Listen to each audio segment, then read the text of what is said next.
Okay, so I'll start with an apology because I was going to do the whole talk from the Last Supper all the way till the cross, but as I was preparing the lecture, more and more what I find interesting material came up, and I decided it's better off, instead of speeding through everything, to take it step by step. So we'll be spending today on the Mount of Olives, and then heading over to, well, depending on the story, either to Ananas or Hanan's house, and then over to Caiaphas' house, and then over to the trial. So let's get started. We're going to start with Gethsemane. Here's a spectacular picture of the Mount of Olives from some 130, 140 years ago. What's interesting here, you can see the Dome of the Rock. It's not gilded, it's pewter.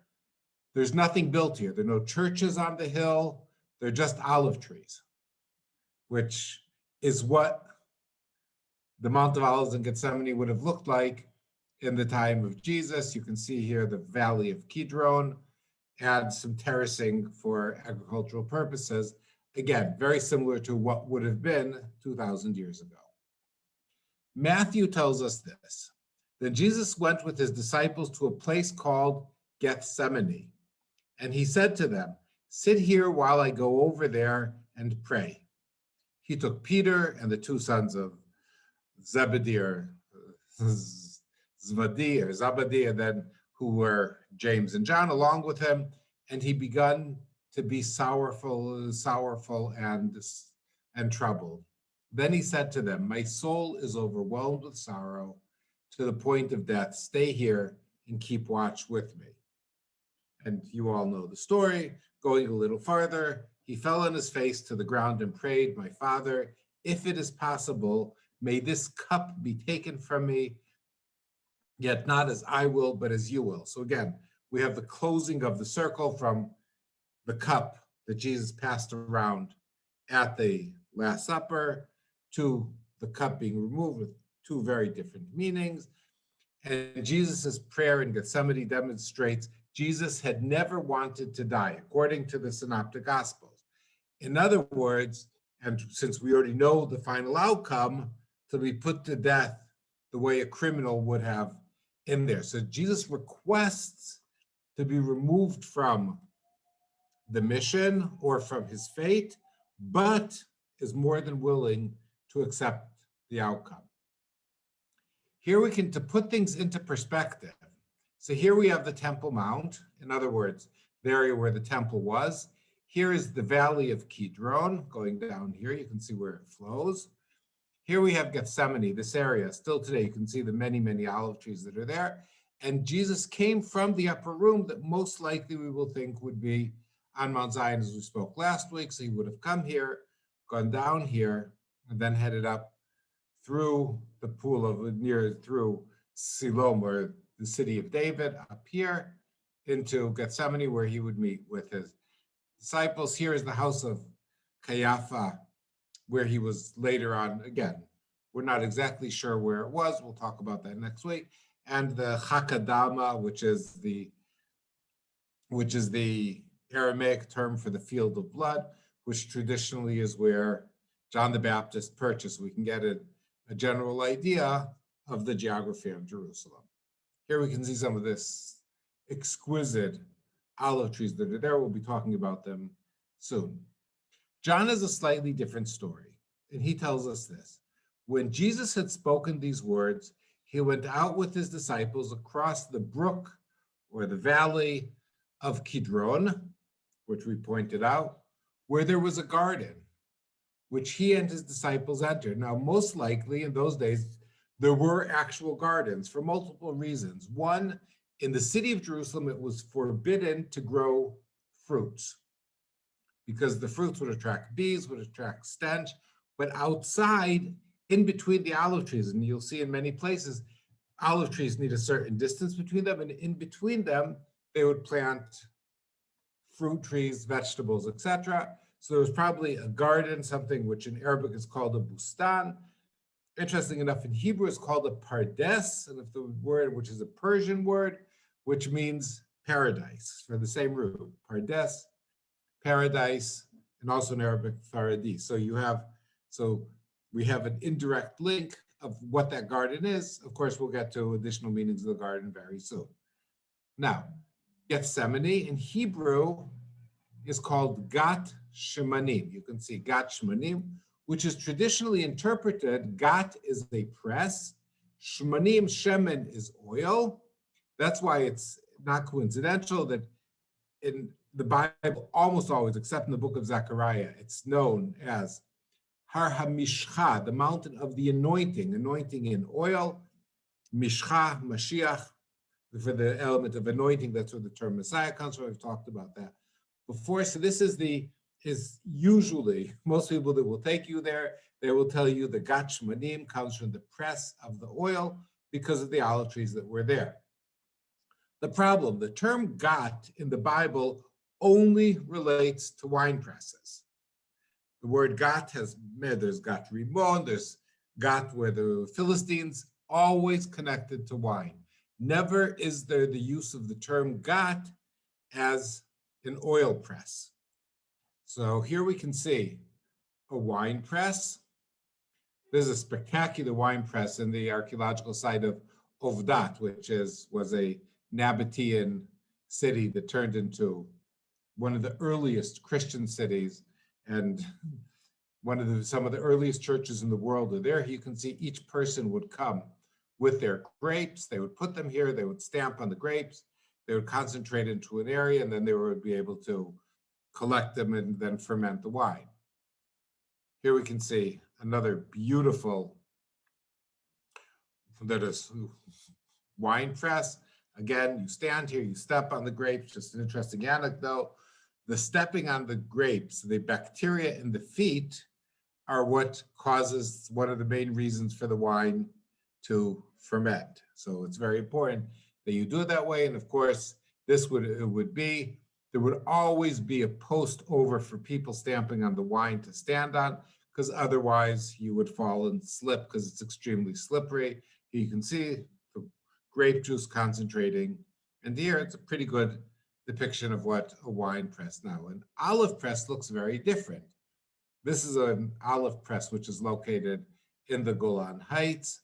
You can see here you have a large pole, you have a circular area, and you have like a wheel that first will crush the olives. This is really an olive crusher, because then you take the olives, you put them, we'll see what they look like in a minute, you crushed olives, you put them in a basket, and then you connect weights to it, and it weighs down the baskets and squeezes the olive out of it. The first press, the first weight you put on it is the extra virgin. That's the best of the olive oil. That's the first oils. Also, that was used in the temple. Then you add additional weights onto it, and it pulls the pole down harder, and it presses it until the very end. Then you take what's left of those olives, you boil it, and you can get some final elements out, and then what's left of that, you use it for fertilizer. So the olives were fully used. Here you can see a depiction. Here are the baskets that would be filled with the crushed olives, and they would squeeze them and they would come out. No olive presses had ever been found on the Mount of Olives. That's important to say. So what is Gethsemane? If we say that the word Gat is never used for olive press, where does the name come from? Well, let's see. They went to, according to Mark, in Greek, the word that was used there was chorion, a place or an estate. As we said before, John talks about a kippos, a garden or an orchard. And again, there's many times in the Bible connection between an orchard and the end of times.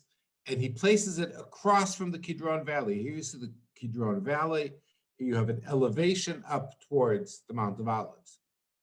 Eusebius, the 4th century bishop of Caesarea, in his famous book called the Onomasticon, which deals with the geography of Israel, tells us this: Gethsemane is situated at the foot of the Mountain of Olives. So he says, what is this? Gethsemane, he gives us the geographical location, the foot of the Mountain of Olives. Luke stays away from Aramaic, and for a good reason, because every time he mentions a verse in Hebrew, he says it's Aramaic, he gets it wrong. So he does not tell us, he just sets the scene at the Mount of Olives. And now we're going to start, maybe through Mark, getting an answer.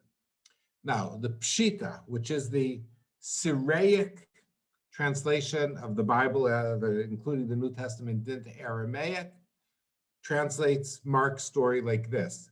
And they came to a place which was called Gethsemane, not Gethsemane, Gethsemane. And he saith to the disciples, sit here until I pray. So, and in Aramaic, it's written Gethsemane. So what does Gethsemane mean? Good question. Thank you for asking. In 2 Samuel, we're told, and David went up to the ascent of Mount Olivet. Now, that's a terrible translation, because in Hebrew, it says, Lema'aleh HaZeitim. The term, again, as I mentioned before, Mount of Olives in Hebrew appears only in the book of Zechariah, and wept as he went up. So he was going up this elevation, the ascent of the Mount of Olives, and he went up and had his head covered, and he was barefoot. We're talking about when he's escaping from his son Absalom, or Absalom in English, and he's going up and weeping. The correct translation, which we find in Young's literal translation, David is going up in the ascent of the olives. And that is what should be said. Now let's see. If it's Gad Shmanim, Ged or Gad, so what does it mean? Ged Shamna, it should say Shamna here, there's an M missing, is the bank, like the river bank of the olives. So the term Gad Shmanim comes from the term as the bank of the Kidron Valley, just as he tells us. He's going up to the foot of the mountain, and that's in Ged Shamna, the bank of the olives. So I'm sure most of you that have been to Israel and have reached Gethsemane, and your tour guide told you it comes from Gat, a press, that's clearly not the case. So, and some very interesting research has been done, some in-depth research, and we can say it was from the banks. Now, there Jesus prayed. Here we can see inside, this is the mosaic in the center of the church. We'll get back to the church. In Mark's account, he prays. And what does he say? He says, Abba. And it's very important. Many people, there have been some very serious scholars who translate Abba as daddy, which is just categorically not true. Abba means my father. And in those days, to call God Father was acceptable. In Jesus' case, people would say it has a deeper meaning. In Matthew and Mark, he voices agony. I am deeply grieved, even to death. Luke puts things and he says this, and being in agony, he prayed more earnestly, and his sweat was great drops of blood falling down to the ground. Now, two things. One, medical research has shown that people can literally, under major stress, sweat blood. Two, we have Jesus shedding blood. Blood in wine. Again, we talked about that in the last talk. In Hebrew, wine is called the blood of grapes. But also, later on, we're going to have the following up when Longine cuts Jesus on the cross. We'll talk about that next week, or in one lecture and two lectures, and blood and water come out.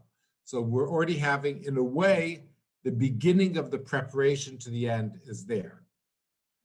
Now, what did we learn from what Jesus did here? He went out on his own. And many, many months ago, when we talked about the Lord's Prayer, we talked about how Jesus tells people not to be like those who stand in the street corners and pray out loud.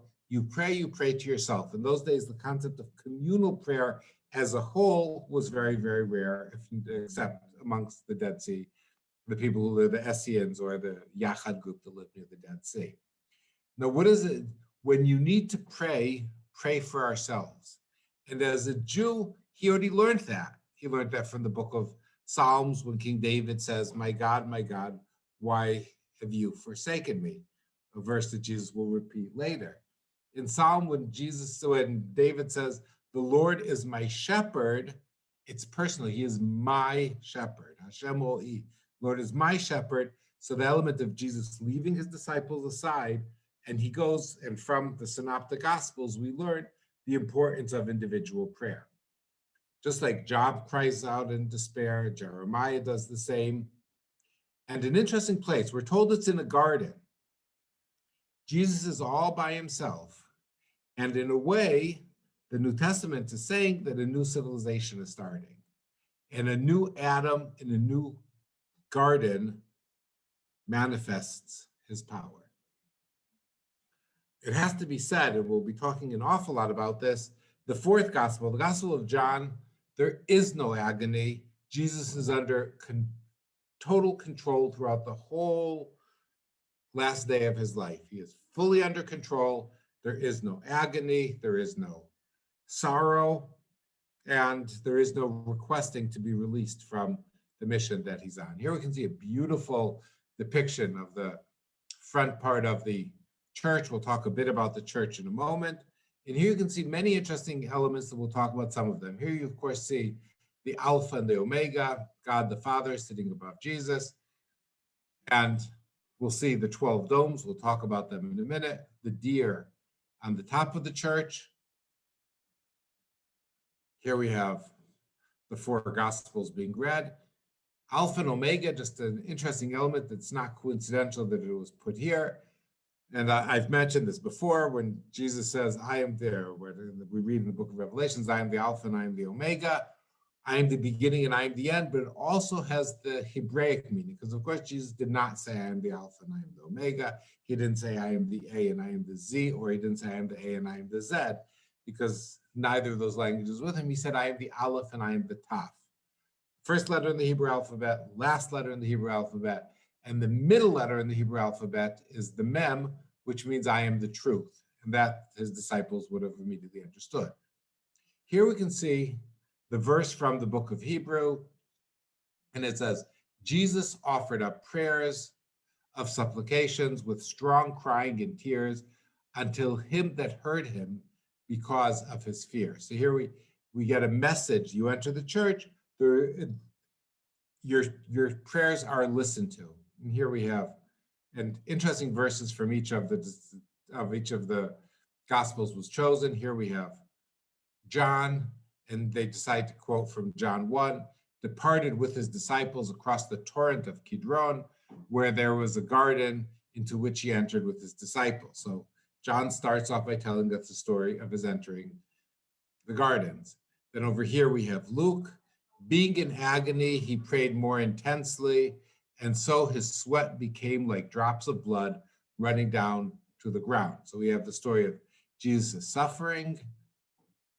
Then we have, and for Matthew, my Father, if this chalice cannot pass away unless I drink it, let your will be done. So here we have Jesus surrendering his will. And last but not least for Mark, my soul is sorrowful even unto death. Stay you here and watch with me, as he tells his disciples. So you have the four verses that all appear here, and then we reach the deers. The deers come from the first verse of Psalms 41. It says, as the deer pants for a flowing stream, so pants my soul for you, O God. And we'll understand why they chose Psalms 41 very soon. So here you have the deers, which many people come and say, what are deers doing on top of the church, even though there used to be deers running around in the Kidron Valley. Here you can see the beautiful depiction, of course, with the cross and the deers looking up to heaven. Here we can see the interior of the church. Here is the actual stone that traditionally today is the place that Jesus wept. Why am I saying actually today? Because there's a wonderful historical story that tells us that up to the 19th century, end of 19th, or even early 20th century, this was the place, and again, this whole area is under the control of the Franciscan friars, who are the protectors of the holy sites in Israel for the Catholic Church. This was said to be the place where Jesus was surrendered or handed over to the Romans. And the grotto, which we'll see very soon, is the place where Jesus wept. And when this church was being built right after World War II, we'll understand World War I, we'll understand why in a minute. The head of the Franciscan church was not willing to change his ideas under any circumstance, even when the actual original Byzantine church was found, which clearly said that this, because we know that there was a church built where Jesus wept. He was not willing to change his idea for one simple reason, because if he carves in here, people will start challenging all the locations in Israel, and the church might go out of business. So for that reason, there was a huge battle, and only in the 1920s was it settled. You can see how inside the church, we'll see another picture, it's very dark and gloomy. You can see the purple alabaster that's used here, specifically for that reason, because you're there to project, to understand the gloom that Jesus was going through as he was here. Once again, another idea.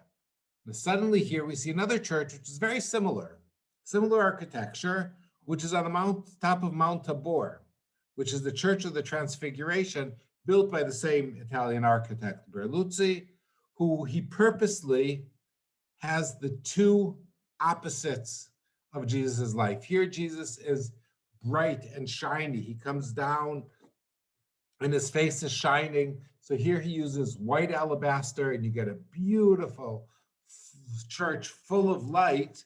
Jesus in white, of course. So so pilgrims and tourists who come immediately see the difference between maybe the lowest spot in Jesus's life, at least on his feeling, to the most elated, elevated part of his life on the Mount of Transfiguration. Now, the Church of Gethsemane has two other names. It's called the Church of All Nations, and it's called the Church of the Basilica of Agony. Now, the Church of Gethsemane, we know why. The Basilica of Agony, we can understand of what Jesus went through. But why the Church of All Nations? Now, I'll be totally honest. I desperately looked for a British flag, and I failed because I couldn't find the right dome, because there are 12 domes in the church, which were donated by various countries after World War I, where the countries, both sides of the battles, from the Germans to the Brits to the Americans, came together and built this church. That's why they're using the term all nations, because in Isaiah 56, we read, "Even them will I bring to my holy mountain and make them joyful in my house of prayer. Their burnt offerings and their sacrifices shall be," really probably should be will be, and that's how the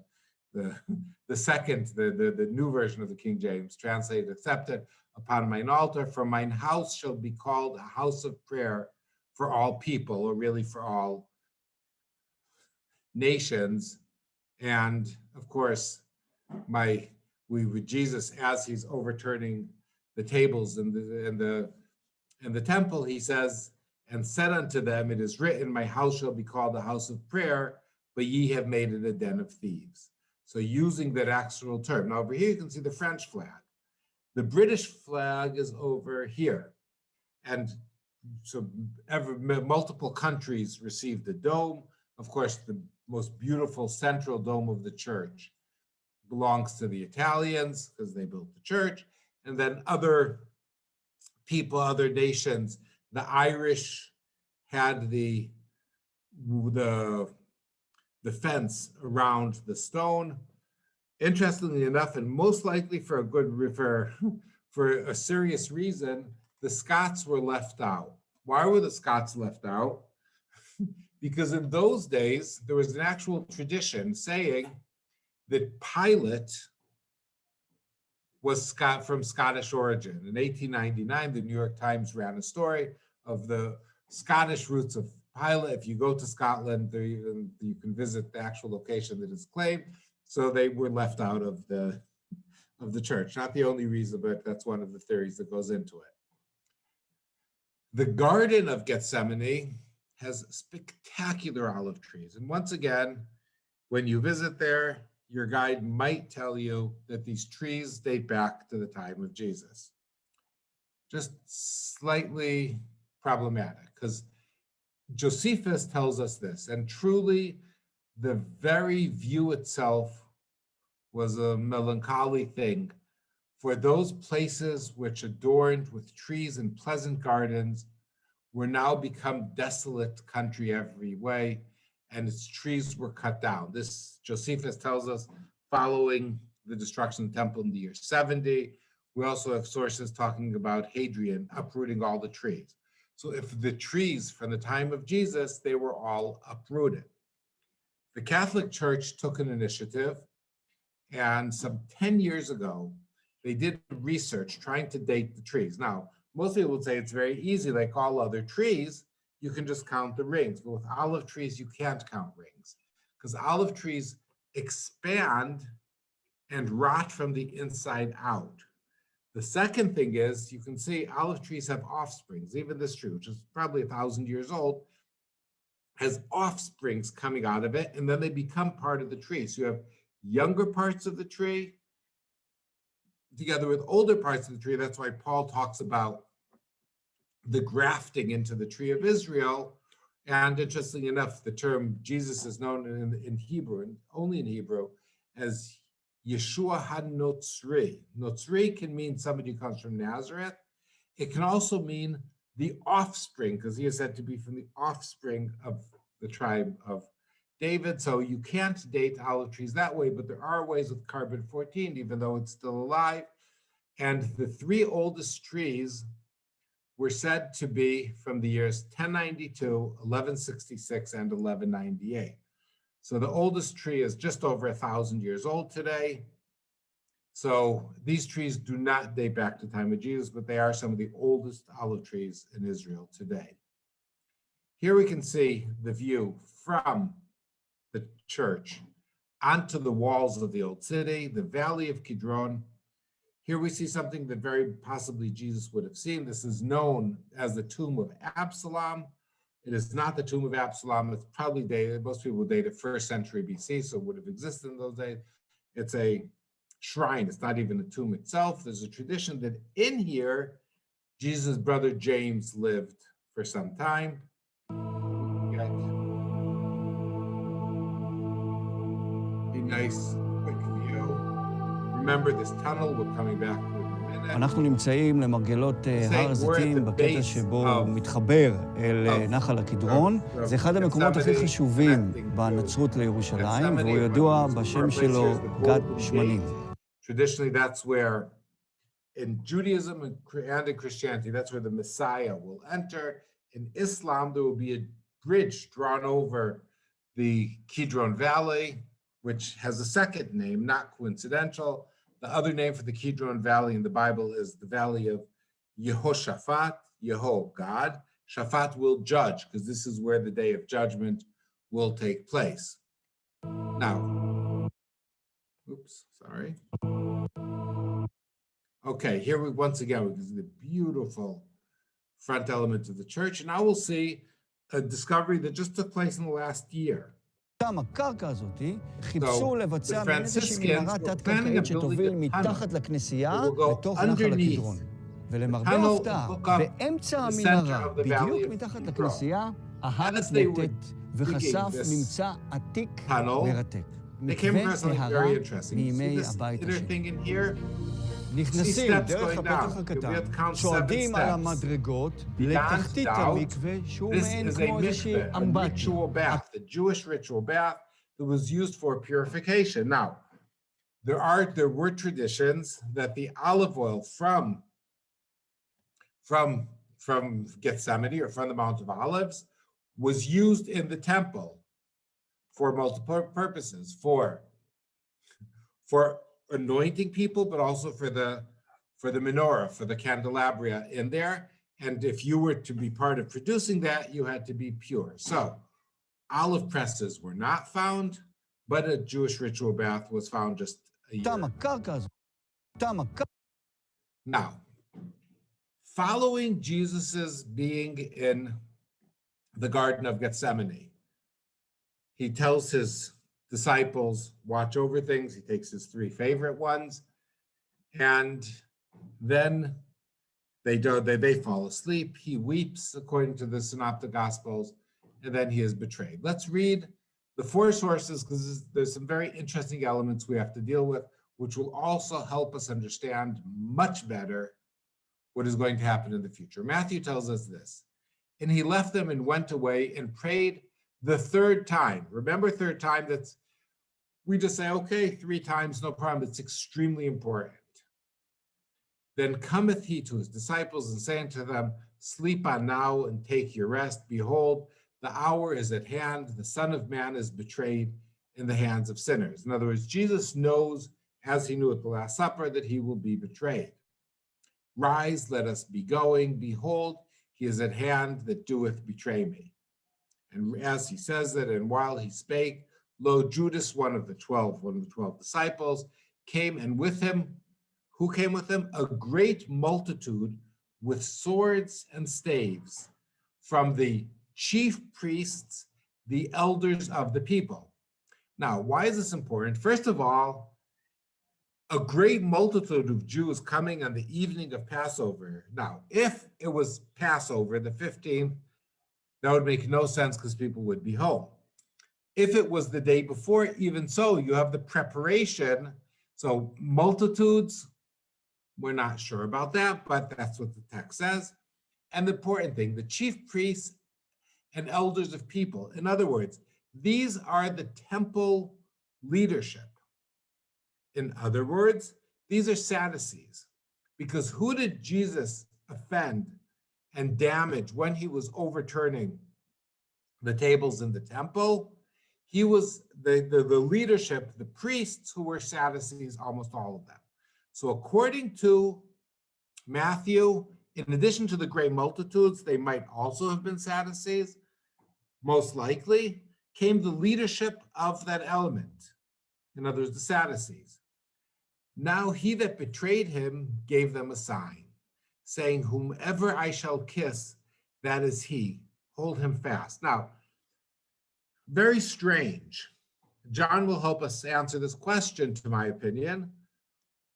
Why does he need to kiss them? Jesus had been to the temple. Jesus was already causing a stir. Some of these people, even at night, should have been able to recognize Jesus. Why was there a need to kiss him? And forthwith he came to Jesus, said, Hail, Master, and kissed him. Now, just an interesting thing. Master ruins the word that he used. He used the word rabbi. Rabbi is my master, but also my teacher. So he would have used the term rabbi there. And Jesus said unto him, Friend, wherefore art thou come? They came, they laid hands on Jesus and took him. So these chief priests and elders take Jesus away. And behold, one of them, which were with Jesus, stretched out his hand and drew his sword and struck a servant of the high priest and smote off his ear. Remember that. We're going to deal with that very soon. It's extremely important because it has multiple futuristic meanings. Matthew does not tell us who that was, doesn't tell him who the disciple that had the sword. The question is, should we translate it sword or knife? Those of you might remember in the Last Supper, Jesus said, 2 of them, as he said, sell your cloth to buy a sword, but 2 of them had swords, that's enough. Why would his disciples be carrying swords or knives?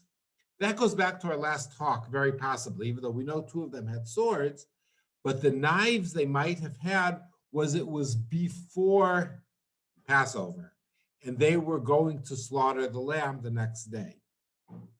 Then said Jesus unto them, Put again thy sword into his place, for all that they take the sword shall perish with the sword. In other words, even though Jesus in the same chapter said, buy a sword, he says, you're not going to, those who lives by the sword shall perish by the sword, giving a very clear multiple messages. That is, Jesus is not going to die by the sword. He did not live by the sword. He will not perish by the sword. And they that had laid hold on Jesus led him away to Caiaphas, the high priest, where the scribes and elders were assembled. In other words, they were already waiting for him at the high priest's home. Wonderful. This is a painting. This is not a mosaic, even though it looks like it. We see Judas kissing Jesus with the bag of coins in his hand. Jesus wearing the purple. Keep that in mind. We'll be dealing with that later. The sign of royalty. The betrayal according to Luke. And said unto them, why ye sleep?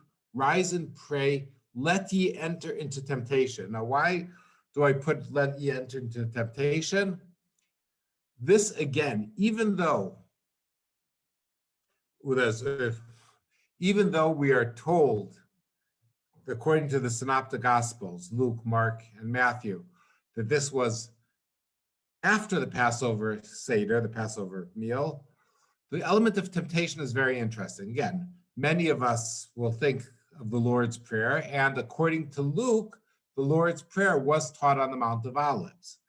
But the element of temptation also, there was a tradition that you would not sleep before the Passover sacrifice, because if you had a sexually oriented dream, you would become impure.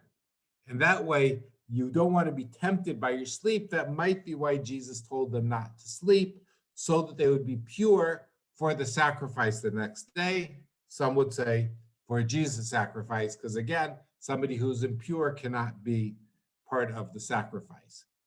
And while he yet spake, behold, a multitude. Again, once again, many, many people, but he doesn't tell us who the multitude are. And he that was called Judas, one of the 12, went before them and drew near unto Jesus to kiss him. But Jesus said unto him, Judas, betrayest thou the Son of Man with a kiss? When they which were about with him saw what would follow, and said unto him, Lord, shall we smite with the sword? So once again, should we defend you with the sword? One of them smote the servant of the high priest and cut off his right ear. And Jesus answered and said, suffer ye thus far. And he touched his ear and healed him. So only in Luke are we told that the servant of the high priest was healed. His ear grew back or came back, which is extremely important. We'll deal with that in just a few minutes. Then Jesus said unto the chief priests, the captains of the temple, and the elders. Again, once again, we're talking about a group of people connected to the temple, most likely Sadducees, which were come unto him, be ye come out as against a thief with swords and staves. Once again, the differentiation that will then play a part when Jesus is crucified or brought onto trial. The element is he is not with that same gang of thieves that are being executed. When I was daily with you in the temple, ye stretched forth no arms against me, but this is your hour and the power of darkness. So again, interesting play on words here. But again, where were you? You didn't have an issue with me when I was in the temple. Why?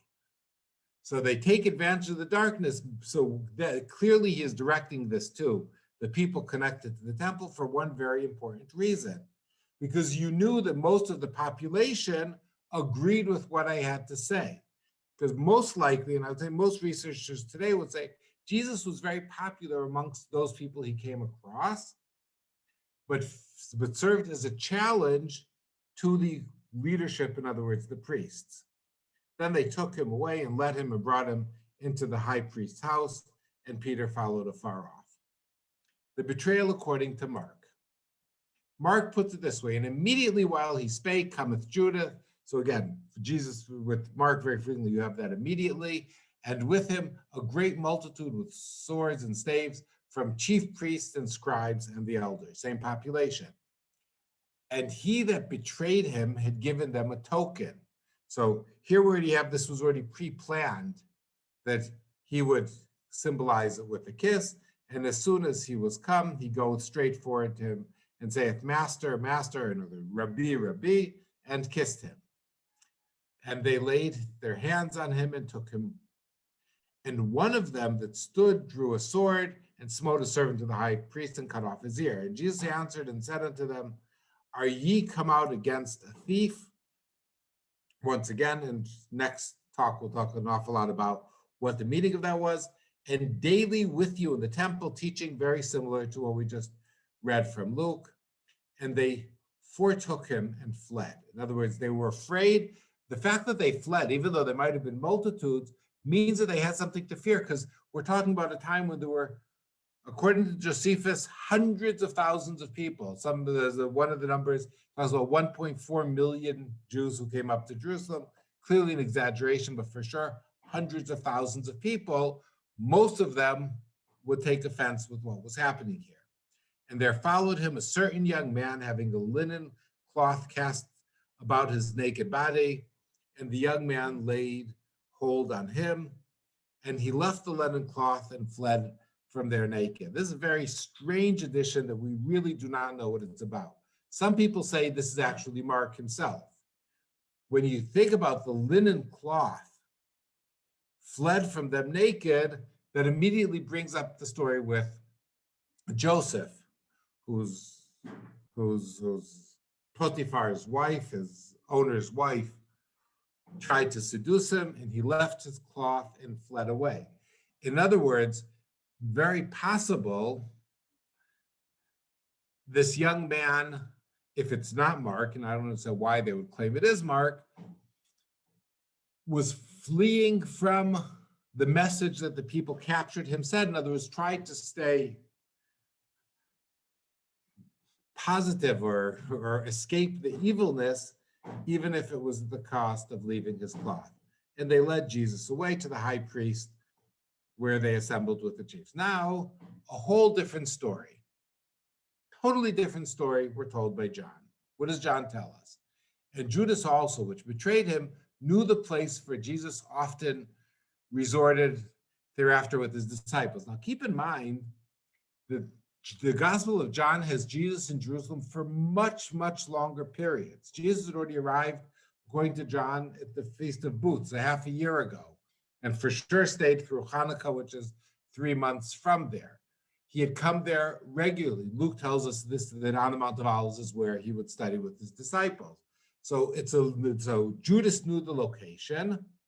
Judas then, having received a band of men. Now, remember band of men and officers from the chief priests. Band of men is a terrible translation. We'll see what the actual Greek is in 1 minute. The chiefs, priests, and Pharisees. Once again, only time we come across Pharisees here is in the book of John. Now, it's not coincidental. In other words, Jesus is saying it's all the Jews who are there. Why does John do that? Because later on, interestingly enough, at the Passion, John says it's all the Jews. John, we have to keep in mind that John is the latest of the disciples. While as we talked about last week, the 3 synoptic gospels are still very strongly influenced by the Judo-Christian community there. They're even part of the Judo-Christian community. In other words, they're still within the Jews, who the followers, as Paul defined themselves, were Pharisees or had Pharisee influences on their theology. John is already in a total break, and it's all the Jews versus the followers of Jesus. So for that reason, everybody, according to John, is there. Now, the NRV translates this way. So Judas came to the garden.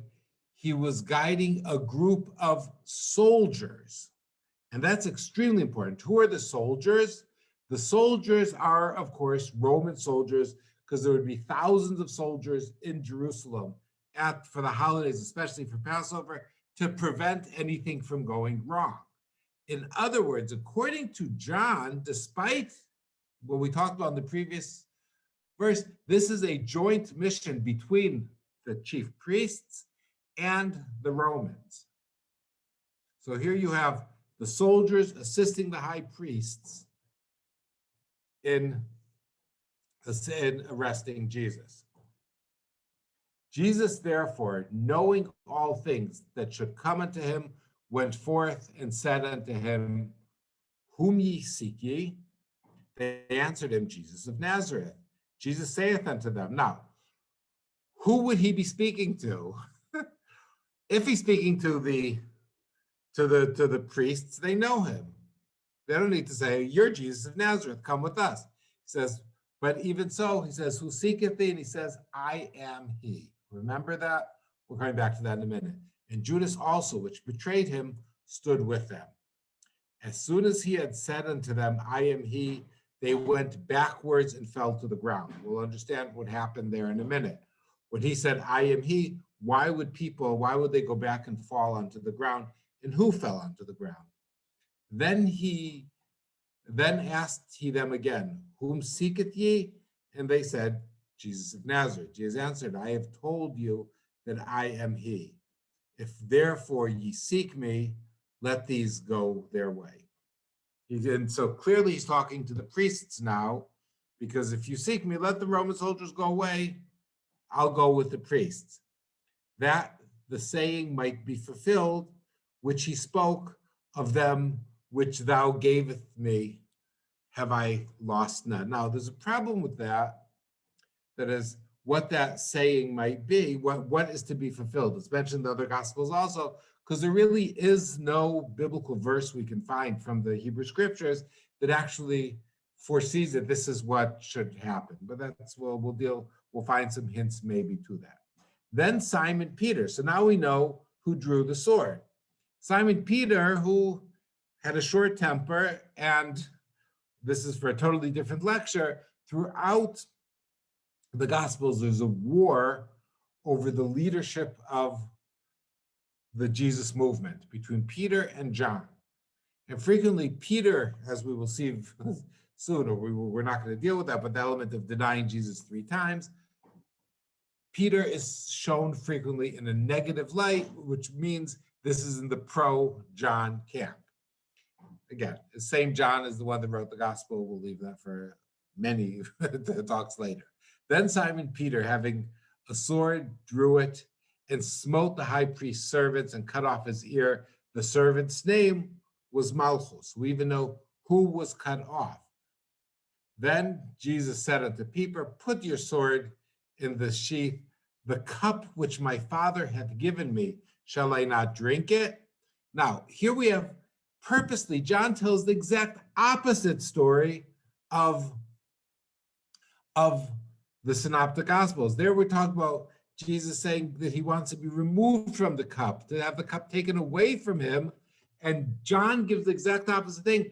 God gave me the cup. I'm going to give up on what God gave me. So from being requested to be removed, we have Jesus walking straight ahead into his fate and accepting it. The band, in other words, the soldiers and the captain and officers of the Jews, took Jesus and bound him and led him to Anas's house. So the Hebrew name is Hanan, which is very important, but we'll deal with the understanding of the name later. And he was father-in-law of Caiaphas, because the high priesthood in those days was really a mafia, which in cooperation with the emperor and with the prefect would work together, and they would wash each other's hands in a way, which was the high priest that same year, because Hanan had been a high priest, Caiaphas was his father-in-law, and he went first to his house. Now let's put things into perspective. Here's a quick film of where they went afterwards. But first, the Church of Bethpage, the Church of Bethpage, the area more or less where Jesus had been staying, the Church of Paternoster, which is today the church where the Jesus wept. Our Father, there's here we have the Chapel of the Ascension. This is where our Father traditionally, where according to Luke, Jesus taught the Lord's Prayer.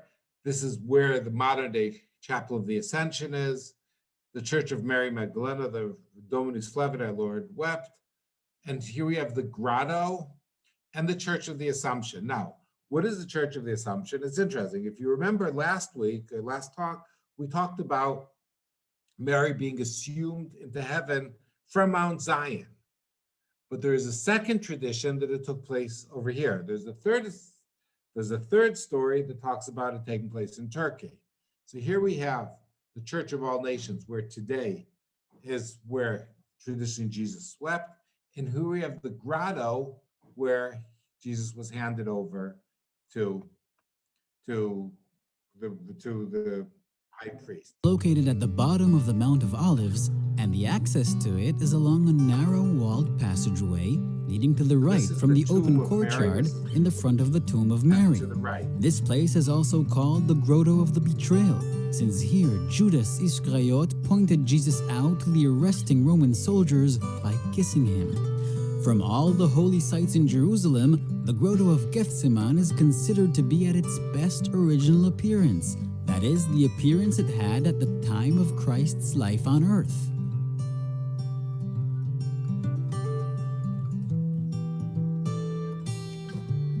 One piece of evidence that this grotto existed at the time of Jesus is this water cistern, which is even before Christ's era. During the 4th century, the grotto became a chapel, and it still serves as a chapel till today.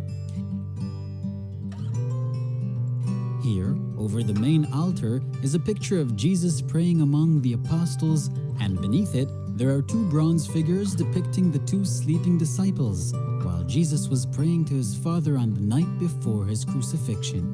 To the right is a picture depicting the kiss of Judas, and to the left is a picture depicting the Assumption of Mary, mother of Jesus. Every year, during the celebration of the Assumption of Mary to heaven, the Franciscan friars conduct their ceremonies right here, inside this grotto. So we saw the grotto. Now, of course, you don't need proof that it's from the time of Jesus. It's a natural cave. It's done it was created through karstic erosion. We're talking about limestone that erodes in that area. So it's a natural cave, which again has an element of protection. Located at the... Now, there were a few questions that we brought up as we were talking. Why pray 3 times? Why did Jesus pray 3 times? Who came to arrest Jesus? Why were we told of the servants here? What does I am in the Gospel of John symbolize? If Jesus was that popular and well-known, what need was there for Judas? Okay, the importance of 3. Halakha, where this is a quote from the Babylonian Talmud, 5th century. Halakha means the Jewish law. Is in accordance with the opinion of Rabbi Shimon ben Gamliel. Again, remember we talked about Rabbi Gamliel last week. So this puts us way, way back, much, much earlier times, not time of Jesus, but a little bit afterwards, that the presumption is established after 3 occurrences. In other words, in the Jewish tradition, when something is done or said 3 times, it becomes law, it becomes obligatory, it happens. So when Jesus prayed 3 times and surrendered 3 times, from that moment on, there was no turning back. And that is extremely important and is missed out very frequently when the text is read and the Jewish law is not understood. In other words, first time, Jesus tried. Second time, Jesus tried. Third time, it's Jesus from that moment on, according to what the text wants us to understand, is already fully prepared for his fate.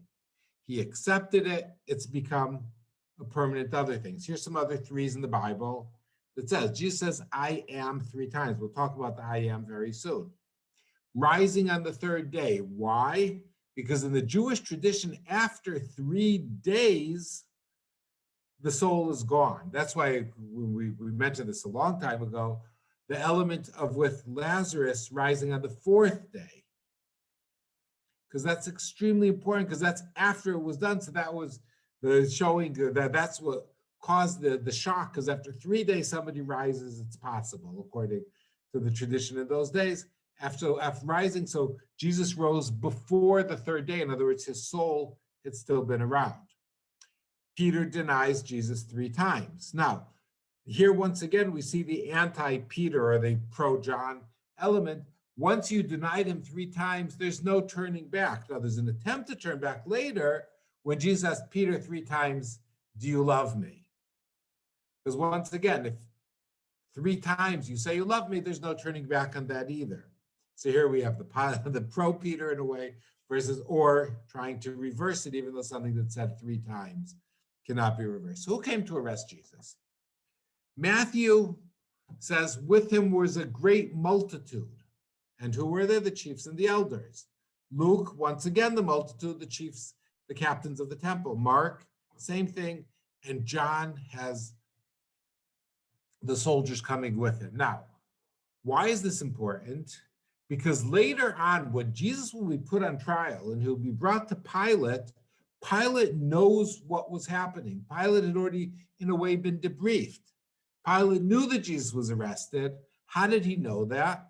That could only make sense if there were actually Roman soldiers with him. And for that reason, even though, again, John's story is later, it clearly preserves an element of what was most likely true, the cooperation between the priests and the Romans to keep things calm, because nobody wanted any major events. And that's why if they were going out to arrest somebody, they would have the Roman soldiers with them. So John tells a different story. In this case, he's probably right. The question of the Pharisees is highly questionable, and we'll deal with that in our next talk. But what we're told is, even though the emphasis of the Synoptic Gospels is on the priests, they were the one, John tells us that there were soldiers, which is probably true, that there were Pharisees, not clear. But the right term that is used in the Greek is that there's a Roman cohort. That would be the correct translation. So they came. What does that mean? How many people are there? Between 420 and 600 soldiers are in a cohort. So when we talk about a multitude, we're talking about a huge number of Roman soldiers who weren't busy getting ready for the Passover. So the masses that came to arrest just Jesus is quite amazing. In other words, somebody must have seen him as a major threat or problem. The servants here being chopped off. In Exodus 21, we read this. If thou buy a Hebrew servant, 6 years shall he serve, and on the 7th year he shall go out free for nothing. If he came in by himself, he shall go out by himself. He's married, his wife shall go with him. There's a verse there, verse minute, he says, if he says, I love my master, I want to stay with him, then his master shall bring him unto the judges. He shall also bring him to the door, unto the doorport, and the master shall bore his ear through with an awl, and he shall serve him forever. In other words, there's a servant, and we're talking about a servant or maybe a slave, but a servant, most likely somebody who served the high priest, by cutting off his ear, he in a way symbolized that you're a slave. You have no mind of your own, but also he did something else. Because if he was serving the high priest, he was probably a priest himself, because the element of purity had to be preserved there. And the Lord spake unto Moses, saying, speak unto Aaron, saying, whosoever he be of the seed of the generation that hath any blemish, in other words, we're talking about people from the priests, let him not approach and offer the bread of God. In other words, a priest can have no blemish in him.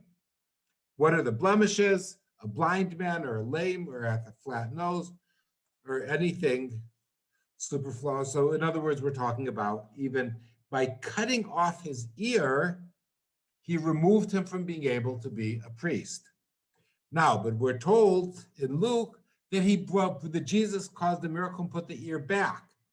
Jesus giving a very, very clear message here that I can be the one who decides who can serve and who cannot serve. I will decide who has the possibility of being a free man or not a free man. Now, you would tell the story of the ear to any Jew in those days, that was what would come to mind. You cut off an ear, you're a slave. You have a blemish, you're not a priest. If somebody has the ability to free you from your slavery and enable you to be a priest, that's an extremely powerful message. Now, if Jesus was that popular and well known, what need was there for Judas? Now, reason number one, it was extremely important because from the New Testament's perspective, Psalms 41:9 says this, "Yea, mine own familiar friend, in whom I trusted, which did eat my bread, going back to the meal they just had, hath lifted up his heel against me." So in other words, this is the closing circle. Remember we talked about Psalms 41 with the deers before. We have the closing of the circle. So in this way, there's a fulfillment of what was said in Psalms from that perspective. Because, well, there's a problem with chapter 41 and 42. The Jewish 41 is the Christian 42. We're not going to get into that. According to John, there were Roman soldiers who most likely did not know Jesus. And for that reason, he had to point and lead them. But again, remember, according to John, he led them to the location. And there they identified him. The need to have Judas kiss Jesus, it's not a kiss of death, it's the kiss of Judas, but it's making the final point. Now, the last but not least topic we're going to talk about today is the I am. And we're not talking about, there was a cult that existed in the 80s and 90s called I am, not the same thing. In the fourth gospel, Jesus is not in agony, he's under control. There is no prayer for the cup to pass, for Jesus has spent the entire gospel in anticipation of being lifted up. Jesus identifies himself 3 times as I am. The Greek word that he says ego emi, I am. Now, in Exodus 3:14, we read this, "And Moses said unto God, Behold, when I come unto the children of Israel, and shall say unto them, the God of your fathers has sent me unto you. And they shall say, What is his name? What shall I say unto them? And God says unto Moses, I am that I am." So here we have Jesus linking himself to God. I am. Thou shalt say unto the children of Israel, I am, hath sent me unto you. This is the scene. And when does this take place? With the whole story of the burning bush. Now, the term I am, or ego emi, is used many, many times by Jesus throughout the Gospel of John. I am the bread of life. I am the light of the world. I am the good shepherd. I am the resurrection of life. I am the true vine. I am the way and the truth and the light. And then finally, in the Garden of Gethsemane, I am is the manifestation of Jesus' identity and his power. So according to John, the final closing circle is that link to the I am from the book of Exodus. So with that, we are leading in to Jesus being taken to the priest. We'll deal exactly with who they were and what they did in the next talk. And then, of course, the trial before Pilate. But John ends this on a high note. Jesus is not afraid, he is aware, and he makes that declaration, I am, in other words, almost giving a message to his disciples that here we have a divine moment. So with that, I will conclude.